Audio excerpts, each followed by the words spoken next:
வணக்கம் அன்பார்ந்த மக்கள் அனைவருக்கும் வணக்கம். நான் நாய்களின் அன்னை இனி சொல்லையில் மாண்ட எனக்கு தெரியாது. ஏண்டா அவங்களோட அன்பா பாசமா உயிரா இருந்த என்னைய வெறுக்க வைக்கிறாங்க. ஓகே, இலங்கையை சேர்ந்தாக்களாக இருந்தாலும் சரி, வெளிநாடுகளை சேர்ந்தவர்களாக இருந்தாலும் சரி, எல்லாருக்குமே இப்போ நான் சொல்ல போகிறது ஒரு திடீர் பும்பை அப்படின்றால் திடீர் குண்டு என்று சொல்லலாம். இவ ஏன் பதியப்பட்ட ஷெல்டருக்கு இந்த நாய் கொடுக்குறா இல்லை? முதல் காரணம். ரெண்டாவது இவவுக்கு நிறைய காசு வருது, நாயை வச்சு உழைக்கிறா. ஸோ இவ கவனிக்கப்பட வேண்டிய ஆள். மூன்றாவது காசை வச்சு கொண்டுதான் இவள் இந்த ஆட்டம் ஆடுறான். நான் அனுப்புகிற இந்த 30,000 25,000 சாப்பாடு அங்கே நாய் புல்லு தான் தின்னணும். இறைச்சி மீனை போடுன்னு சொல்கிறது, நாங்கள் இறைச்சி 15,000 20,000 வேண்டி போட்டால் அங்கால அரிசி நாங்கள் தான் போட்டு கட்டுறோம், போட்டு நாய்க்கு சாப்பாடு கொடுக்குறோம். கொடுத்துட்டு ஓகே சரி, அது இருக்கட்டும். நாலாவது 5ஆவதையும் கேளுங்க. இதால் எனக்கு மன கஷ்டம், தேவையில்லாமல் மக்களோட பிரச்சனை படுறது, என்னுடைய பிள்ளைகள் வீட்டில் புள்ள புருஷன் நண்பர்கள் எல்லாருமே இப்போ எனக்கு சொல்லியிருக்கிற ஒரே விஷயம் என்னென்னா, நீங்கள் கஷ்டப்படுறீங்க, ஆனால் உங்களுக்கு பலன் கிடைக்க இல்லை. ஸோ நீங்கள் இந்த ஷெல்டரை கைவிடுங்க. நான் கொஞ்சம் திமிர் பிடிச்சவள். எப்படின்னு சொன்னால், சொல்லு கேட்க மாட்டேன், என் இஷ்டத்துக்கு தான் நான் செய்வேன். சரியா? அப்போ நான் சொல்லி இப்போ எனக்கு அவங்க விட்டு தந்துட்டாங்க கணக்கை. இப்போ நான் அவங்களோட இதுக்கு நான் ஆமோதிக்கிறேன். காரணம் என்னென்னா, எந்த ஒரு பிஸ்னஸ் ஒரு நாள் ஃபுல்லாக நடந்தாலும் அடுத்த நாள் என் பேங்கை பார்த்தா எம்டியாக தான் இருக்கும். எனக்கு வெளிநாட்டாக்கள் எல்லாரும் என்ன மாதிரியா இருந்துறது எனக்கு தெரியாது. சில பேர்கிட்ட நல்ல காசு இருக்குது, சில பேர்கிட்ட கஷ்டம். நான் என்னுடைய கஷ்டத்தை தான் சொல்கிறேன், மற்றவங்களோட பிரச்சனை எனக்கு தெரியாது. ஏனெண்டா இந்த நாளைக்கு பகலைக்கு பிறகு அரிசி முடியுது, அப்போ நான் அரிசிக்கு காசு அனுப்பணும். கையில் இருக்கிறது டக்குன்னு நான் அனுப்பிடுவேன். என்னுடைய பேங்க்கில் போய் பார்த்தா மக்கள் தந்ததை விட பல 100 மடங்கு நான் அனுப்பின காசாக தான் இருக்கும். சரியா? ஏன் நான் அனுப்பணும்? நாய்கள் செத்து போகட்டும் இல்லையா?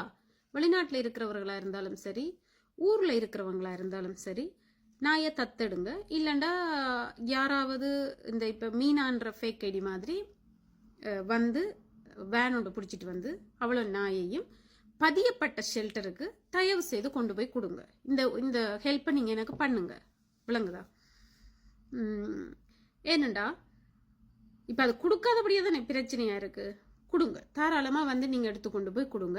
நான் 2 மாத சாப்பாட்டு காசு நான் கொடுக்குறேன், என்னுடைய சொந்த காசு கொடுக்குறேன். அவங்க அந்த ரன்னிங்கில் வரும் வரையும் நான் கொடுக்குறேன். 2 மாதத்துக்கு நான் அந்த பிள்ளைகளுக்கு சாப்பாடு நான் கொடுக்குறேன். தயவுசெய்து இது யாராவது முன்னெடுத்து வழி நடத்தினா ரொம்ப நல்லா இருக்கும். என்னுடைய காணியில் நான் வேறு ஏதாவது விதைச்சி, பூவோ ஏதோ விதைச்சி நான் அதுக்கு எனக்கு காசு போட்டவங்களுக்கு நான் கொடுக்கலாம். அது நான் 1 வருஷத்தில் கொடுத்துருவேன். எனக்கு 50,000 அந்த இது கட்டுற நேரம் வந்த காசு 50,000 30,000 20,000 1 லட்சம் அப்படி தான் வந்தது. அதுக்கு மீறி யாரும் அங்கே எங்களுக்கு ஒன்றும் தரையில்லை. அந்த காசில் நான் 1 வருஷம் நான் உழைச்சா நான் கொடுத்துருவேன். அவையில் கொடுத்துட்டேன்டா எனக்கு கடன் இருக்காது. நான் தாலி கொடி வச்ச நேரம் கூட ஜெர்மனில் உள்ள ஒரு அண்ணன் அடித்து சொன்னேர், பிள்ளை நீ வட்டி தர வேணாம், காசை தாலி கொடியை எடுத்துட்டு நீ பிறகு கொஞ்சம் கொஞ்சமாக எனக்கு தாண்டு. நான் அந்த அண்ணனுக்கு சொல்லும் பதில், அந்த அண்ணனுக்கு இந்த லைவ் பார்த்தா, இந்த வீடியோ பார்த்தா தெரியும், ஆனால் எனக்கு கடன் பட விருப்பம் இல்லை. தாலி கொடி நான் எப்படியும் உழைச்சி எடுத்துக்கொள்வேன். என்னால் உழைக்க முடியும். விளங்குதா? எந்த வழியில் உழைக்கலுமோ அந்த வழியில் நான் நல்லபடியாக உழைக்கிறது, அதாவது ஊழல் இல்லாமல் கொள்ளை அடிக்காமல் அப்படி உழைக்கிறத பற்றி நான் சொல்கிறேன். இப்போ ஒரு சர்ப்ரைஸ் செய்கிறதோ, இல்லை சாரி பிஸ்னஸ் பண்ணுறதோ, இல்லை முருங்கை பவுடர் விற்கிறதோ, இல்லை குங்குமாதி தைலம் விற்கிறதோ, அப்படி நான் சொல்கிறது. சரியா? என்னால் முடிஞ்சதை நான் செய்கிறேன். இப்போ நான் ட்ரை பண்ணி பார்த்துட்டேன். கடந்த ஒரு 1 வருஷத்துக்கு கூட. என்னுடைய ஃப்ளாட் வீடு ஒன்று நாய்க்காக கொடுக்கப்பட்டு அங்கே நாய் 100 நாய்க்கு மேலே வளர்க்கப்படுது. விளங்குதா? இலங்கையில் யார் வந்து தன்னுடைய சொந்த காணி வீடை வந்து நாய்களுக்காக கொடுத்துருக்குறாங்கன்றதையும் நீங்கள் யோசிங்க. சரியா? யார் வேணாலும் எப்படி வேணாலும் கதைச்சிட்டு போகட்டும். என்னுடைய சொந்த வீட்டை நான் நாய்களுக்காக கொடுத்து வச்சிருக்கிறேன். மனுஷர்களுக்கு கொடுத்தாலே மனுஷர்கள் பிச்சு புட்டிங்கி சண்டை பிடிப்பாங்க. நீ பெயிண்ட் அடிக்கல, அது உடைஞ்சிருக்கு, இது கிழிஞ்சிருக்கு, அது வயர் போயிருக்குது, லைட் அடிபட்டுட்டு, ஏன் இப்படி வச்சிருக்கிறீங்கன்றலாம் சொல்லி நான் இப்போ ஃபோன் பண்ணி கேளுங்க, ஒரு குறை நான் சொல்லலை. ஏதாவது டேமேஜ்னா நாங்கள் செஞ்சு கொடுப்போம் மொழிய, அந்த நாங்கள் அதால் சண்டை பிடிக்க இல்லை. நாய்க்கு எங்கே விருப்பமோ படுக்கட்டும், என்ன செய்யணுமோ செய்யட்டும், ஒன்றும் டிஸ்டர்பும் பண்ண வேணாம். இப்போ என்னுடைய ஷெல்டர் கதைக்கு நான் வரேன். என்னுடைய ஷெல்டர் எனக்கு செய்ய விருப்பம் இல்லை. சரியா? இதால் என்னுடைய அழகு போகுது, என்னுடைய வடிவு போகுது, என்னுடைய முடி கொட்டுப்படுது, என்னுடைய சந்தோஷம் இல்லாமல் போகுது.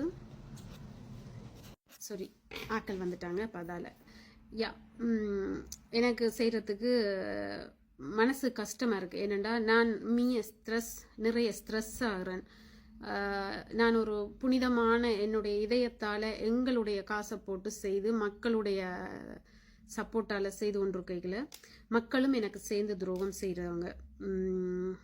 ஸோ அப்படி நான் நினைக்கிறது தப்பு இல்லை தானே. என்னுடைய நாய்க்குட்டியை தயவு செய்து மீனா ஐடி அல்லது யார்கிட்டையாவது கதைச்சி நாய்க்குட்டிகளை வந்து ஏற்றி கொண்டு போங்க. ஏண்டா அதில் வேலை செய்கிறவங்களுக்கும் நான் சம்பளம் கொடுக்கணும், சாப்பாட்டுக்கு காசு கொடுக்கணும். 1 ரூபீஸ் 2 ரூபீஸ் இல்லை, கிட்டத்தட்ட அவங்களுக்கே 40, 55, 60, 70,000 80,000 எனக்கு முடியுது. அப்போ அதெல்லாம் என்னுடைய காஸ்ட் 4000 குரோனர். 80,000ன்றது 4000 5000 குரோனர். அதாவது 10 நாள் 7-8 நாள் 10 நாள் சம்பளம் என்று சொல்லலாம்.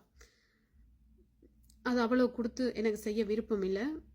யாராவது வந்து அந்த நாய்க்குட்டிகளை இந்த என்னை பற்றி இப்படி கதைக்கிறவங்க வந்து சப்போர்ட் பண்ணுங்க. ஓகே, இவளுக்கு இந்த நாய்க்குட்டி கொடுத்ததால தானே இவள் இப்படி செய்கிறாள்ன்னு நாய்க்குட்டியை வேனை கொண்டு வந்து ஏற்றி பதிவு பண்ணப்பட்ட ஷெல்டருக்கு கொடுங்க. அவங்க கொஞ்ச காலம் வச்சு பார்க்கட்டும். எனக்கு சப்போஸ் பதிவு ஏதாவது கிடைக்கிறதுக்கு எனக்கு கிடைச்சதா இருந்து எனக்கு ஒரு இடம் ஒன்று கிடைச்சதா இருந்தால் கண்டிப்பாக நான் அவங்கள்ட்ட இருந்து அதை திருப்பி எடுக்கிறேன். இந்த உதவியை செய்யுங்க ப்ளீஸ். மீனா ஐடியும் நான் சத்தியமாக இந்த வெள்ளிக்கிழமை தலைமையில் சத்தியமாக சொல்கிறேன், நான் இந்த மீனா ஐடி என்ன பேசினதுக்காக நான் இந்த ரிப்ளை பண்ண இல்லை. உண்மையாக எனக்கு கஷ்டமாக இருக்குது, தனியாக வந்து பார்க்குறது கஷ்டமாக இருக்குது. சம்பளம் கொடுத்து கரண்ட் பில் கட்டி மீனுக்கு காசு கொடுக்கணும், இறைச்சிக்கு காசு கொடுக்கணும், அரிசிக்கு காசு கொடுக்கணும். இப்போ 2-3 நாளாக இந்த யாழ்ப்பாணத்தில் கூட 30-40 குட்டி அந்தரத்தில் ஒவ்வொரு நாளும் 2 நேற்று 4 இன்றைக்கு 2 செத்தண்டு அவர் அடித்து சொன்னவர் அந்த அண்ணன். நான் சொன்னேன் என்னால் ஒன்றும் செய்ய முடியாதுன்ட்டு மட்டும்தான் சொன்னது, ஒரே ஒரு பதில். அவர் நம்பர் வேணும்னா நான் உங்களுக்கு என்னட்ட தனிப்பட்ட முறையில் கேளுங்க, நான் தாரேன். அவருக்கு கூட என்னில் கோவமாக இருக்கலாம், இவ்வளோ பெரிய காணியை வச்சு இப்படி மக்கள்கிட்ட எல்லாம் உதவி பெற்றுட்டு நாய்க்குட்டி எடுக்காமல் இருக்கிறான்னு சொல்லி பிரச்சனையால் தான் நான் நாய்க்குட்டி எடுக்காமல் இருக்கிறேன். அடுத்தது காசுன்றது வந்து ஒரு எமன், விளங்குதா? எனக்கு அது பேப்பர். ஏன்னடா நான் எனக்கு விளங்குது, நான் சாக போகிறேன், நான் வச்சிருந்த ஒன்றும் சாதிக்க போகிறது கிடையாது, நான் உழைக்கிறத வந்து கொடுத்து கொண்டிருக்கிறேன். என்னால் என்னுடைய தாய் தந்தையும் அப்பா அம்மாவும் கஷ்டப்படுறாங்க, அவங்க வயது போயிட்டு வேதனைப்படுறாங்க, பல பிரச்சனைகள் இருக்குது. ஸோ இப்போ எந்த பிள்ளைகளுமே இறங்கிட்டாங்க, அம்மா நீங்கள் கஷ்டப்படாதீங்க, நீங்களே இப்படி பேச்சு பண்ணுறீங்க, நீங்களே கஷ்டப்படுறீங்க, பேசாமல் விட்டுட்டு நிம்மதியாயிருங்க. இப்போ இவ்வளோ வருஷம் நான் எப்படி இருந்தனோ அதே போல் நான் திரும்பி மாறப்போகிறேன், விளங்குதா? நீதி தேவதை கண்களை கட்டின மாதிரி நான் ராசி கண்களை கட்டிட்டு இருக்க போகிறேன். காரணம் வந்து என்னுடைய கண்ணுக்கு நாய்க்குட்டி தெரியாத மாதிரியும், யாராவது நாய்க்குட்டி சம்மந்தமாக எடுத்தால் கட் பண்ணுற மாதிரியும், நாய்க்குட்டியிலே கண்ணில் பார்க்காத மாதிரியும் நான் இருக்க போகிறேன். முடிஞ்சளவு கையெடுத்து கைகூப்பி கும்பிட்றேன். இலங்கையில் பதியப்பட்ட திருகோணமலை, யாழ்ப்பாணம் யாராவது இருந்தால் எங்களுடைய நாய்க்குட்டியை தத்தெடுத்து வளவுங்கோ, தத்தெடுங்க. ஷெல்டர்ன்றது என்னது? நாய்க்குட்டி அந்தரத்தில் இருக்கிறத தத்தெடுக்கிறது தான் அந்த ஷெல்டர்ன்றதுக்கு பேர். ஸோ தத்தெடுங்க. இப்போ எங்களுக்கு வந்து அரசாங்கத்தால் பிரச்சனை தானே, நீங்கள் தத்தெடுத்துங்க. மீனா ஐடி தயவு செய்து ஹெல்ப் பண்ணுங்க. நன்றி.